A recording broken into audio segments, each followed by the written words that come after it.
This is Straight Talk with Enlightened Greg Fann, the Preacher Man, and his sidekick Shanan Jones. Frank discussions of issues affecting the ATL, Fulton County, the state of Georgia, the nation, and around the world. And now, here they are, live and in living color, the team of Jones and Fann, the Preacher Man. Well, welcome today to another edition of Straight Talk with yours truly, Greg Fann, the Preacher Man, and my co-host, Shanan E. Jones. How you doing, Shanan? Back here with these palm trees. Man, I got this water. I'm relaxed. In the midst of a pandemic that's still going on. Yeah, it is. I talked to a friend of mine today. The whole house got it. And they sounded not good. I'm praying for them. But, that's still going on. But in the midst of the pandemic and the midst of the Trump-demic, I'm sitting here. I'm finding myself relaxed. Well, you know why I know you are relaxed because today you don't even have a suit coat on. No, not today. No shirt and tie for you today, none of that. You guys, when about 80 degrees, when we start coming out of that, we go from executive to, showroom, Sears showroom salesman, just the shirt and the tie. Then we take the tie off. All right. Well, thank you so very much. Well, we have a great program planned for you today, as always. And, of course, I left my phone, and I wanted to read some of the comments that were written, but I can kind of much remember them. The Reverend Gregory Easton, the pastor of Flipper Temple Emmy Church, says, yes, Marjorie Green, she is a troublemaker, and she is not good for the country. She's fighting our democracy, against our democracy. We heard Reverend Gregory Easton. We heard from my pastor, Pastor Steele Smith, says we're in trouble if she wins again. And of course, we heard from brother, his name, Ron Allen. Ron says, Bishop, you're so right. She is a troublemaker. We have to change some things. And we heard from several other people. I'm just trying to remember the comment. Oh, my classmate, Jimmy Ellis, said he lives in Douglasville, but he didn't live in a district, but she certainly needs to go. People feel like our democracy, Shannon, is really at stake now. We're going to be talking about some other things about the January 6th committee. We're going to stay on that. We've been staying on that. And we're going to stay on that again today with the 4 Congressmen who were part of this plot for the insurrection. And of course, Shannon, as we're talking about it now, I think that this is an ideal time before we show the clip later on about these 4 gentlemen, is that how is it that we have gotten to a point in this country where if you're an elected official position at a certain level, that you are above the law. I thought that no one was above the law in this country, this democracy. No one. Well, Mr. Trump proving that wrong, and his minions, his followers are proving it wrong too, because they won't even answer a subpoena. And I'll tell you what Congressman Claiborne said later on when we show the clip. Yeah. But where is this country going with its hatred? Hating, the people that just got killed, families are destroyed and devastated because of an act of an 18-year-old kid, not the first time, In Charleston, the 18-year-old kid went into the church and shot up the people in Bible study. Where is this country going, Shannon? Where's it going? To hell. And these are 18-year-old kids, but it's an age-old ideology that is producing this. And you have these lying parents. The parents in the Buffalo shooting said they didn't know he was a good kid. He was a great kid. We didn't notice that there was any anger. We didn't notice that he was buying ballistic armor.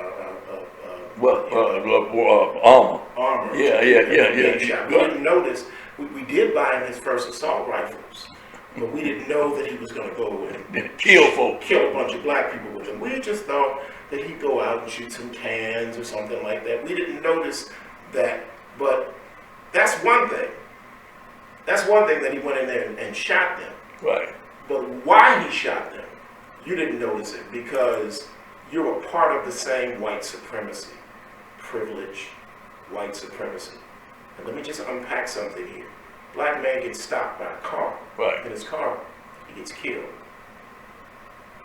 Dylan Ruth, Mother Emanuel, goes into a Bible study, kills the people in the Bible study, they arrest him, take him to Burger King, because he must be hungry. Right. He's a child. He must be hungry, must be scared. So we humanize a monster, right? Same case in Buffalo. Right. Goes in there, videotapes this. I mean, live streams it. Right. I want Where to see it? had a chat room where he invited people in to tell them what I'm getting ready to go do. And all of this is, so these aren't kids doing this. Right. This is an ideology that Trump has swapped in. Trump didn't start it. No. Trump might not even, listen, Trump might not even believe all the stuff he's saying. Yeah. He's playing to, in other words, folks say, is Trump a racist? You have to really be a thinker to have an ideology. Right. You understand? You got to put some thought into that. And generally, you have to do some reading. You have to read Aryan works and this, that, and the other. You read about the Third Reich and all this when you get into that racist. But Trump is just a racist by privilege. He might not even believe. I don't think he studied all of this stuff that he is. But he's riding in on this. Where's the country headed? The question you asked. He's headed to hell. Okay. Well, let me just a couple things I want to interject based on what you said. When I was a kid, That was a long time. it was a long time ago, but when I was a kid, and growing up at my mom's and dad's house, nothing came into that house that my mom didn't know was there, because our room was her room, and whatever was in her room that she allowed us to sleep in, Right. she would know everything that was in that room, because if it wasn't something that she bought and it was in that room, she was going to know it. And it was something that was supposed to be in that room that we hadn't gotten, she was going to know it. So where the parents have gone that they're not inspecting the kids' room and finding out what's in those rooms, what those kids are doing in those rooms, But right? they bought him the guns. I know, but let's just be clear. But they said, according to you and the statement that they made, they didn't know he had armor. They didn't know he had protective armor. They never saw that. But he had to have it in his room. So somebody wasn't checking, even if they bought him that under the premise, they thought he was going to shoot cans. But why is he now buying protective armor? That's one point I want to make.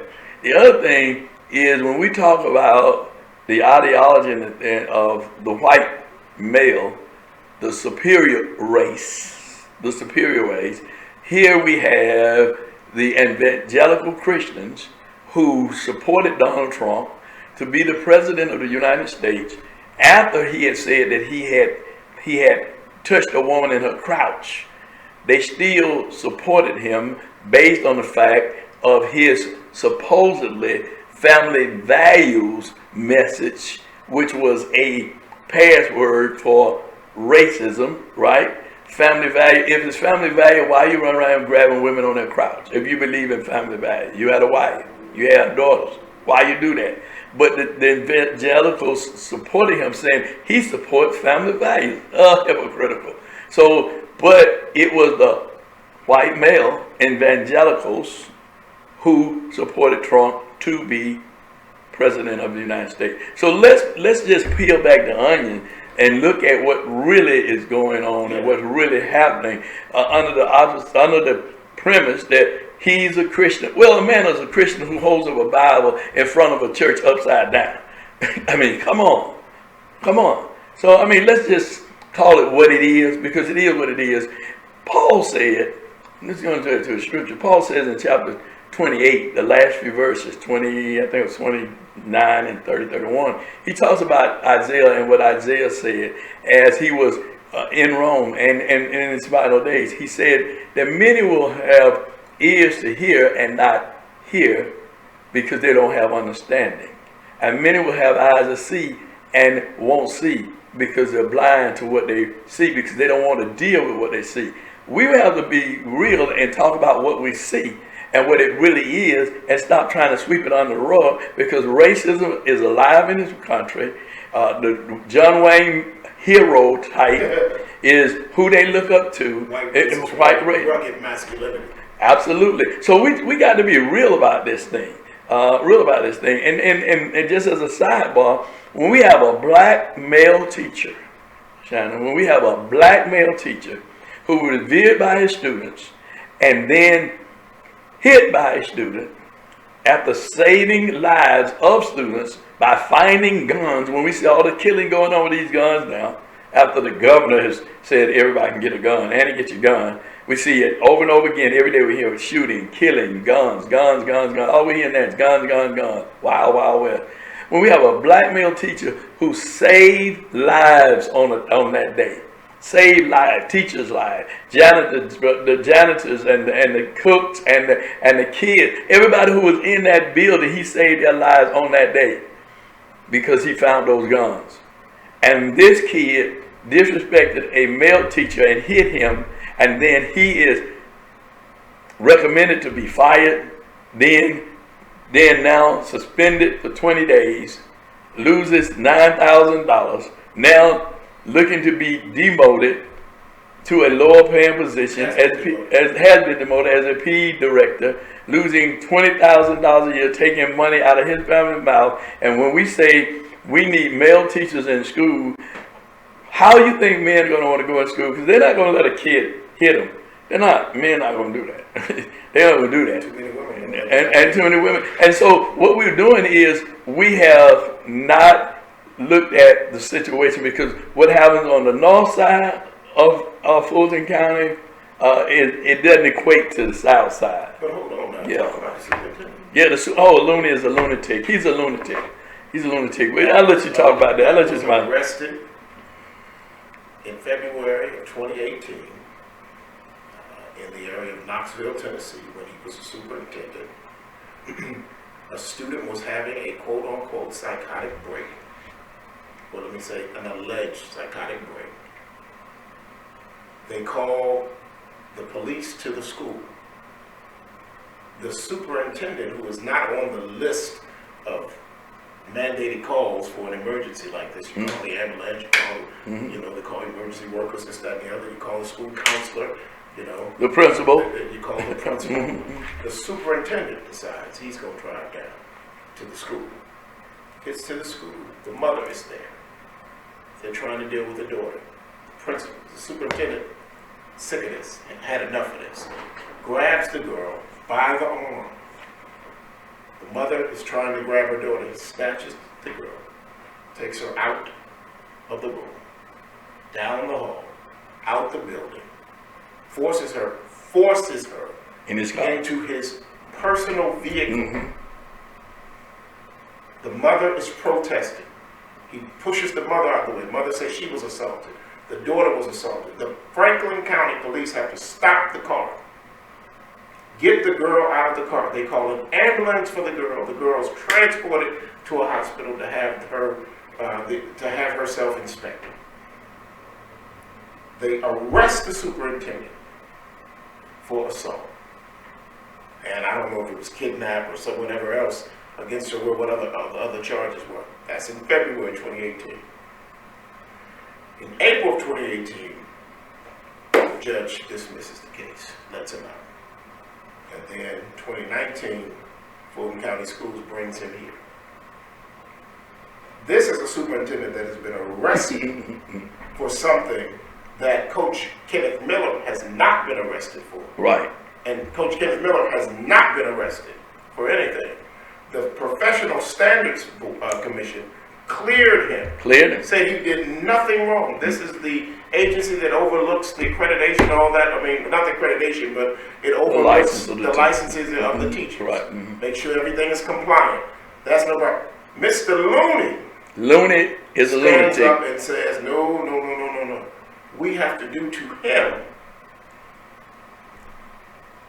what was done to me, even though he didn't do what I did.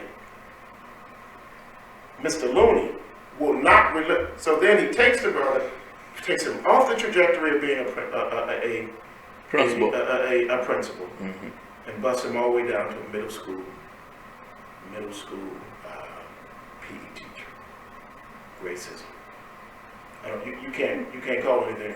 Now you can hide behind stuff, but that's racism. That is you asserting your privilege and saying that there's a privilege that you have that this black man don't have. Absolutely. And I just want to jump back to the evangelicals and the whole piece. We can do a show on that. We do.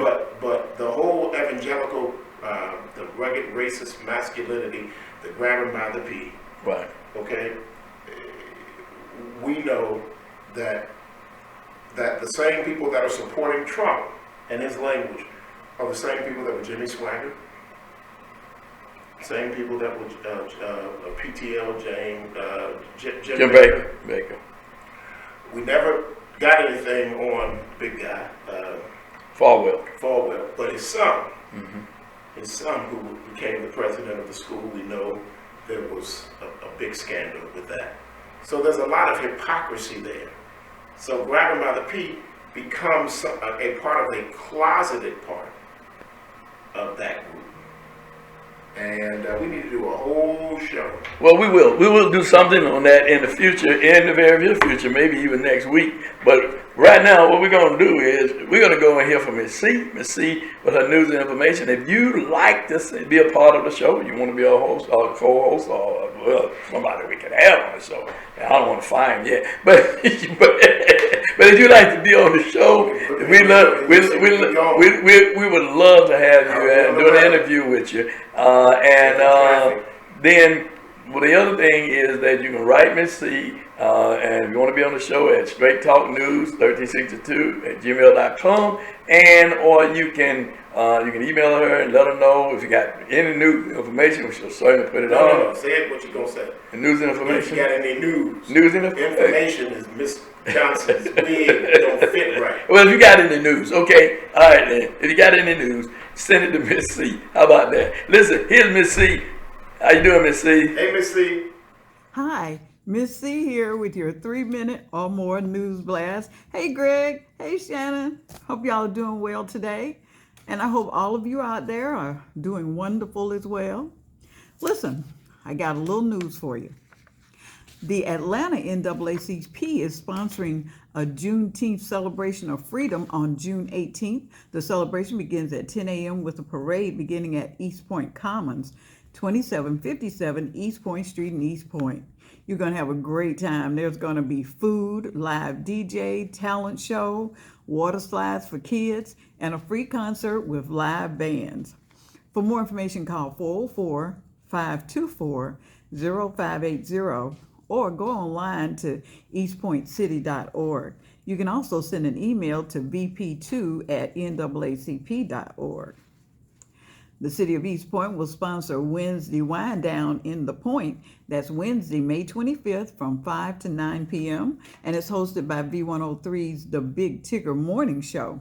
Featured will be Life Jennings, Bobby V, Jaquez, the Soul Cartel Band. And you bring your own lawn chairs now. But listen, no weapons, no smoking, no tents, no coolers, and no pets allowed.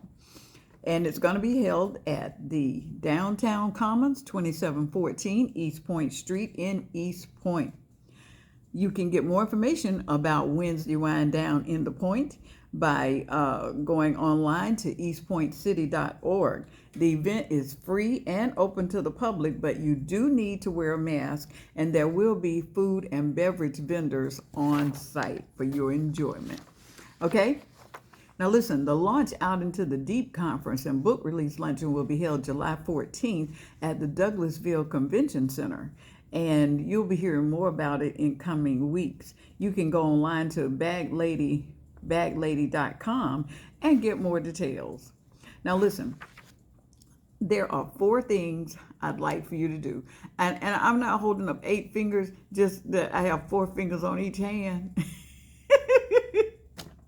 Anyway, 4 things I'd like for you to do. Okay, the first thing is, let's see. The first thing is I want you to subscribe.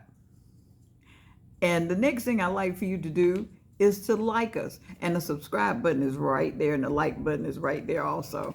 And the third thing I'd like for you to do is to leave us a comment. Let us know how we're doing, okay? If you'd like to see something added, or you'd like to see something taken away. But anyway, I hope that's not the case. But anyway, Greg.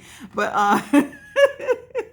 and the fourth thing I'd like you to do is to share this broadcast. We'd love for everyone to experience Straight Talk News with Pastor Bishop Greg Fann, the preacher man, and Pastor Shanan Jones. Well, I'm Miss C, and I'm going to see you right back here next time, okay? And I hope you have a wonderful week. All right, Miss C, as always, Miss C always bring us good information. Go to the wind down, go to the Juneteenth event, and don't forget about the Poor People's Crusade. Let's participate. Let's get involved. Voting is important. Let's make sure that we go to the polls on Tuesday and do what? Vote.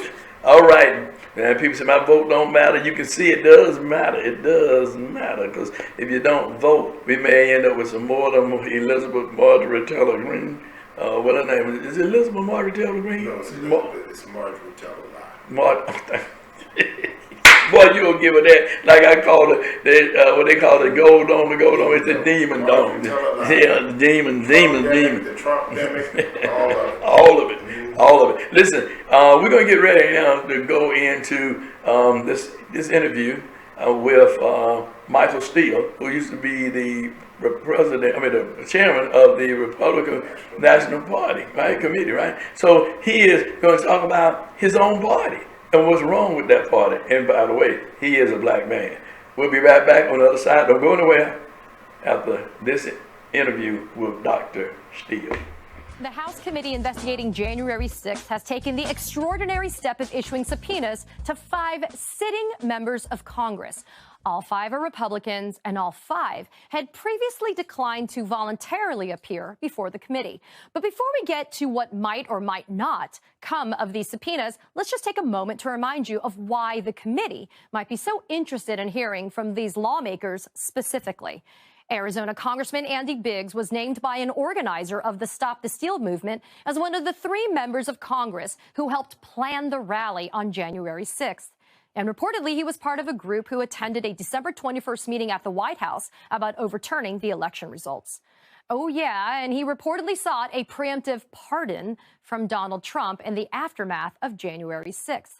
And then there's Mo Brooks, who also helped plan the rally on January 6th, according to its organizer. He was also part of that same December meeting at the White House, and he actually spoke at Trump's rally on January 6th, while apparently wearing body armor.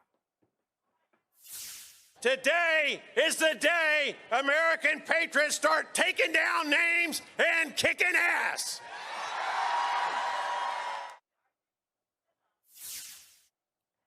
The committee also subpoenaed Jim Jordan, who, yes, was also reportedly part of that same December meeting. He also pushed the theory that Mike Pence could single-handedly overturn the election results. And he spoke with Trump on January 6th, though he can never quite seem to remember when or how many times. On January 6th, did you speak with him before, during, or after the Capitol was attacked? I'd have to go. I spoke with him that day after. I think after. I don't know if I spoke with him in the morning or not. I just don't know. I'd have to go back and. I mean, I don't know that when those conversations happened. But what I know is I spoke with him all the time. You would think something as momentous as January 6th would stick with Jim Jordan, but guess not. So let's also not forget Congressman Scott Perry of Pennsylvania, who played a central role in Trump's plot to oust the acting attorney general and replace him with his own big lie backing yes man. And last but not least, House Republican leader Kevin McCarthy. We know from recently released audio that McCarthy was thinking of asking Trump to resign after January 6th. McCarthy also reportedly urged Trump to call off his mob of supporters during a phone call on the 6th. To which Trump apparently replied, "Well, Kevin, I guess these people are more upset about the election than you are." As I said, these subpoenas are an extraordinary step by the committee, but by themselves, they likely won't compel new testimony from these Trump allies. So what's the real goal for the committee? And what will the ultimate outcome be with these subpoenas? Joining me now is former RNC chairman and Msnbc political analyst, Michael Steele. Michael, always a pleasure to spend time with you, so thank you for being with us today. You know, Michael, despite being lawmakers, and I'm emphasizing the law part of that word, it seems highly unlikely that these Republicans are going to comply with their subpoenas. So what powers do you think the January 6th committee could flex to get GOP lawmakers to actually appear for at least those public hearings that are scheduled to begin in June? Enforce the subpoenas. Have the marshals go, pull them out of their homes, out of their offices, and bring their behinds before the committee. Enforce the subpoena. Look, Katie, if you or I have been subpoenaed and we say, like, no, I'm not showing up, guess what they would do? You know, I don't know where, everyone tells us no one is above the law. Well, apparently, unless you're a United States congressman and decide that you don't want to do what you are compelled to do by the subpoena. So if you don't show up, there are enforcement mechanisms, there are penalties that can be applied. Just because you're a United States congressman does not absolve you or excuse you from accountability. That's the problem we have in this country right now. No one is held accountable for anything. And the American people look at this, and if you want to get on a pathway to lawlessness and authoritarianism, this is the path you need to be on. So enforce the damn subpoenas. That's number one. Number two, everybody needs to understand what the end game objective is here. They're going to stall, they're going to procrastinate, they're going to continue to lie, they're going to obfuscate. Why? Because the expectation is come November, Katie, we get the power back, we flip the script, and we come after Democrats. We own the libs at that point, and guess what they're going to do? Subpoena the hell out of Democrats. And they're going to enforce them. Trust me, they will haul Democrats before their committees. So understand what the end game is here and do what you need to do, even if you wind up losing the House in November. Between now and then, you can clarify for the American people what happened, who was exactly involved, and what the consequences should be for them because of their involvement. So, Michael, let's stay on this for a minute, because I agree with you that enforcement of subpoenas has to happen. I am a law and order lawyer. I am a law and order person. What's good for the goose is good for the gander. But let's be very specific here. There are inherent contempt powers that this select committee has. And when you say enforce those subpoenas, you could literally send a marshal to the home of Kevin McCarthy and haul him before that committee, inclusive of having him sit in custody until he actually testifies. I mean, is that what you're proposing should happen in this case? And is there a fear that that tit for tat's going to happen in the event we lose the House in November? We can't govern in that space, Katie. The law is the law. I mean, where do you draw the line? Okay, you're a member of Congress. You're the former president. I'm sorry. You can commit all kinds of unspeakable crimes, but because we're afraid of a tit for tat or somehow upsetting the political equilibrium, we're not going to hold you accountable? When you say to us, look, I got your subpoena and I'm going to crap all over it. It means nothing to me because I think, in the words of Kevin McCarthy, your committee is illegitimate. Well, dude, it was put together under the rules of the Congress. I can't help it if you don't like the rules and you don't like the composition of the committee, which you had a chance, by the way, to play a role in shaping, that you now deem it illegitimate. I'm sorry, what if American citizens, when they get their next subpoena or to appear somewhere, go, you know what? I don't recognize the legitimacy of that power. I don't think that court has the authority to call me. I don't think that prosecutor has the authority to call me. I think they're illegitimate. Really? Well, That's Michael, the road we want to go down? I don't think so. Yeah, and you know what, Michael, it's gone to court, right? So that argument that they've played, which is this idea that that committee is illegitimate as it sits, has been tested in courts and has been ruled to be a legitimate purpose. The mission and purpose of the 1-6 committee is legitimate. And it also reminds me of this idea that I don't feel like paying taxes, so I'm just not going to pay taxes because I don't recognize the IRS. So, Michael, there are also reports, though, and I need to know what you think about this, that the 1-6 committee sees this as a win-win scenario. As Hugo Lowell of The Guardian is reporting, they think that the way that this is happening is if we get this, enforcement of the subpoenas, then they're going to show up. But if they don't actually comply and they don't show up, then we can use it against them in the November midterms. Is that a decent analysis, in your opinion? From a purely political standpoint, yeah, I put my, my politician's hat on. I'm like, okay, tit for tat. I get it. You come after me, I'm going to come back after you. But this is serious. This is about how we govern ourselves as a nation in the face of such an atrocity as an attempted overthrow of a duly, constituted process. And I just think that we need to be careful. We need leaders to step up and not play the politics. We need the American people to trust the system and the outcome produced by that system. And I think if you go down this slippery slope of, they'll do it to us and we're going to do it to them, and we go back and forth, this is not a playground. And there are consequences. There are real consequences here. And I just think we need to be very astute about that. And I think to the extent that the January 6th committee, again, getting back to the first point, is serious about enforcing those subpoenas and making it very clear to the American people why Kevin McCarthy is sitting in custody, right? Make it very clear to the American people why Jim Jordan is being, hauled out of his home or out of his congressional office. Then we have a better understanding of the consequences, and all of us will take to heart that there are consequences when you try to overthrow the government. Because guess what? They get the power back. The American people give them the power back. Here's the question for you, America. What the hell do you think is going to happen next year? What do you think next year looks like with Kevin McCarthy and Jim Jordan now running things in the House? So this is the moment. You either step into it or you run away from it. Well, they may be running right into a cell. Okay, so Michael, let's shift gears for just a second here. There are new reports that federal prosecutors have opened a grand jury investigation into whether classified White House documents that ended up in Mar-a-Lago after Trump left office were mishandled. Now, on one hand, sure, look into that. But I'm a little frustrated that this is what we're getting from the DOJ so far. Them looking into whether or not there's been mishandled classified documents versus more of an investigation pursuing Donald Trump and his allies' role in January 6th. Still no indictment for Mark Meadows. TikTok. It's been months. Scavino. I mean, the list goes on and on. I mean, what's your take on the fact that we actually have some public knowledge about the document mishandling, but we don't have anything else coming from the DOJ? Yeah, this DOJ, Merrick Garland is an interesting choice for this job.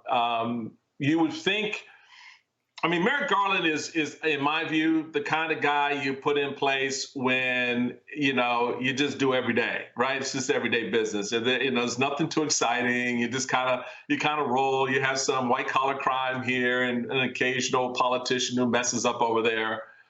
You need someone with a higher degree of tenacity, in my view, who's unafraid to use the authority and the power within the department to ferret out the wrongdoing that is clearly before the American people. I get it. I get the cautiousness. The department is typically cautious because they want to make sure that they have what they need to pursue a prosecution. I know that as lawyers. But there's also the other side of this that says, how much more evidence do you need? How much smoke does the gun have to produce before you actually take a step that leans in that direction? They're on a clock that is, I think, could wind up hurting the ultimate aims and goals of the commission, that will wind up going well past the November elections, in which case, under a new regime controlled by Republicans, that just becomes more of a hot mess. So I'd like to see at least some energy behind pursuing this evidence at this point. Well, Michael Steele, maybe they should have put you in charge of that 1-6 committee and maybe Attorney General of the United States. Michael Steele, always a pleasure. Thank you for being with me. Thanks, Gary. Well, boy, interesting.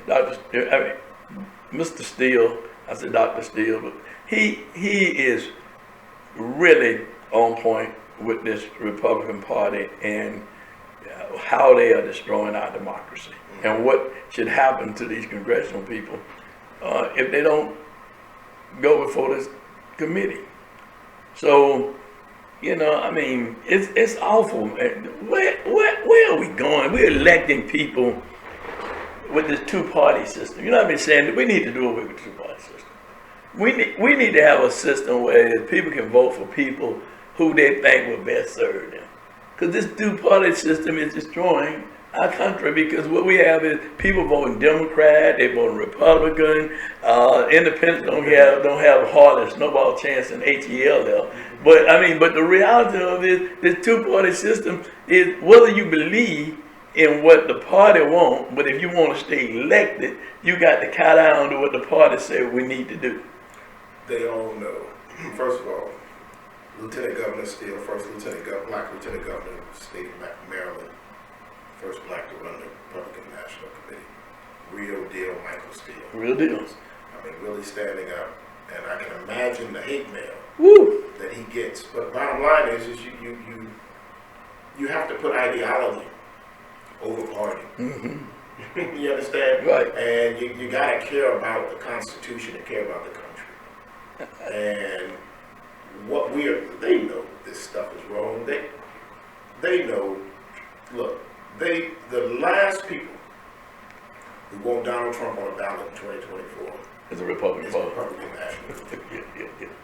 They don't want him.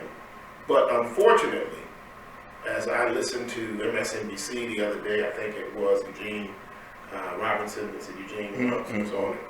Eugene said, hey man, the reality of this is that this is no longer a party that would elect a Reagan or Bush. This is not Jack Kemp's party. Right. This is Donald J. Trump's party. They have allowed him to come in and do what he did to galvanize the support, to open up the doors for Marjorie Taylor Greene that would have had a snowball's chance in hell of being elected, not just on gender, but on extremism in the days of even Newt Gingrich, right? Let alone going back to Reagan, and but there's a lot at foot here,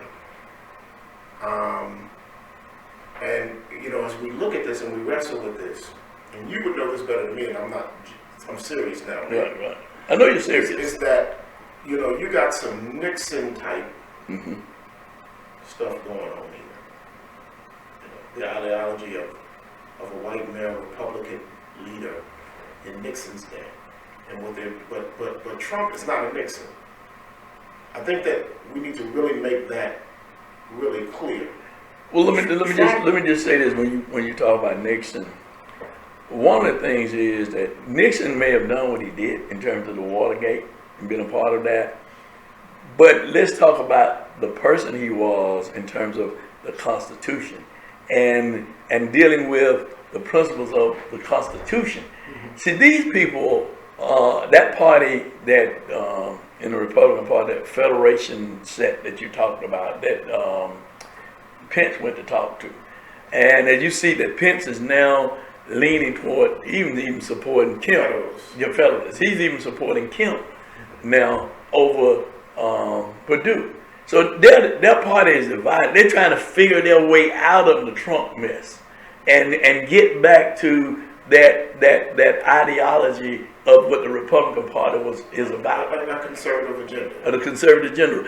The young lady that's running against Marjorie Taylor Greene. Marjorie Taylor Greene, I said this last week, she's got 5 people running against her. She got people in her district talking about they don't want her because she's pulverizing, right? And she's not living out the values of what they want for their community. She's not bringing any constituent service. She's just a hellraiser. They said like that, she's just a hellraiser. That's what she is. So she's just a hellraiser. And so those people, they don't want a hellraiser.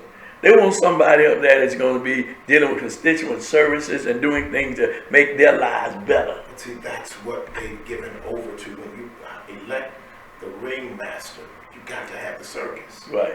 You can't elect a ringmaster and not bring in the clowns and the elephants and the folks on the wires and all this stuff. You got to bring in the show. And so what has happened to the Republican Party is their conservative agenda, family value, all that's been put on the side. Now they are playing to the far extremes. Democrats are too in certain instances. Sure, absolutely. Because we're trying to match fight fire with fire. Right. You know? But to the far extremes of this thing. So basically, no, it's not about delivering for my district. It's about getting on Fox News. How many times can I get on Fox News? How many times can I get on Newsmax? How many times can they do this? How many engagements can I get? Social media engagements? How can I? It's all playing to the show. Right. And at the end of the day, we just need we need some executives to walk in the room and some citizens to walk in the room and say thank you for the show. But at a certain time, the show's over. At a certain time, let's pull the curtain. Let's bring in the folk. We got to clean up this place, and the show got to go. You got to go on to the next town. Yeah. But you cannot. No, we don't want to go to the next time. We want the show to go. Period. We don't want that show to come back no more. Russia ain't go wherever it want to go. It needs to get out of there. But the thing is that they have elected a showman. Yeah. And so he can't give you substance. Because he has no substance. So he has to give you sizzle. Right, okay. Right. It's either the steak or the sizzle. Very rarely do the steak and the sizzle come together. So he can give you the sizzle, but he doesn't give you the steak. He can give you the style, but not the substance. Well, let's talk about these four congressional people. You know, we got somebody who possibly can be the Speaker of the House, possibly, who is not willing to submit to a subpoena. We have 3 other congressional people that said they're not going to submit to a subpoena. We got one congressperson who's on camera telling we're not going to let them take this. We're going to go up there and raise some hell. I mean, but ain't nobody.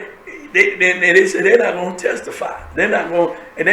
You can't bring them in with a subpoena. You can't bring them in. No, we good. You can't bring them in. Okay. This is what the judge needs to do. Okay.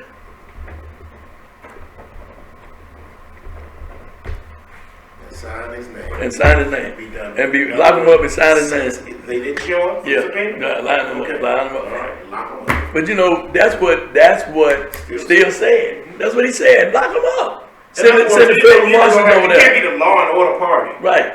And then break the law. And they did it on January the 6th. And break the law. On January the 6th, they broke the law. Right. Now they're still continuing. See what I'm saying? Yeah. See what I'm saying? It's the same thing. It's who you gonna believe me in your line out. That was a tour. Right. That was not trying to stop a democracy. That was not trying to overthrow the process of certifying an election. Right? Right. That was not that. Now it's I won't show up for a subpoena. What happens if you don't show up for a subpoena? Oh. What happens if you don't show up for a subpoena? Oh, they coming at you. You got a bitch warrant and they coming at you. And they stop you somewhere for making for going 5 miles over the speed limit. Not stopping at a stop sign. Huh? Going to jail. Going to jail. Well, listen, we can talk about this all day long, but we want to say this is what we want you to do. If you agree with us, hey, put something in the comment section and tell us, do you agree? If you don't agree, put it in the comment section.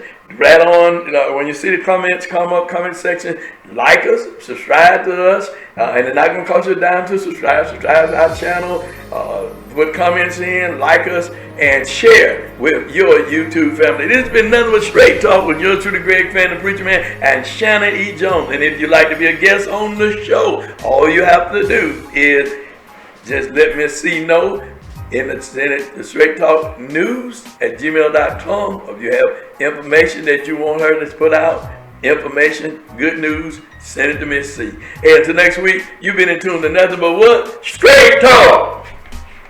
Want to be a guest on Straight Talk?